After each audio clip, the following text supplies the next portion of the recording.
یہ کہہ رہے ہیں کہ آپ اپنے ناولوں میں پرندوں سے درختوں سے جان باتیں کرتے ہیں کہ کیا کسی پرندے نے بھی آپ سے بات کی؟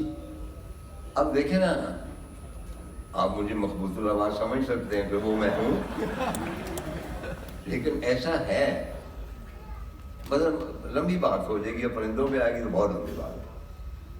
میں باغ جناح میں سیر کیا کرتا تھا، بہت انتظار صاحب بھی وہاں سیر کرتے تھے، تو وہاں پہ ایک بڑا گھنا درخت تھا، وہاں پہ ایک پرندہ کوبتا تھا، دکھائی نہیں دیتا تھا۔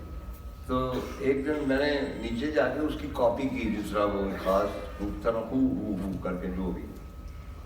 تھوڑی دیر وہ خاموش رہا، پھر اس نے جواب دیا، اینڈ آفٹر دیٹ جس طرح میں کوبتا تھا وہ ایگزیکٹلی مجھے کہا، پرندہ تھا کوبتا تھا۔ چنانچہ میرا یہ مشغلہ تھا کہ میں وہاں جا کے پرندے سے باتیں کرتا تھا 5 منٹ۔ اس کا نیگیٹو ایک ہوا کہ ایک صاحب جو میرے ساتھ سیر کرتے تھے، وہ کہنے کہ طاہر صاحب وہاں پہ آپ کیا کرتے ہیں؟ میں نے کہا میں پرندوں سے باتیں کرتا ہوں۔ تو انہوں نے باقی لوگوں کو خبردار کر دیا کہ اس کے قریب نہ جانا، یہ کہتا ہے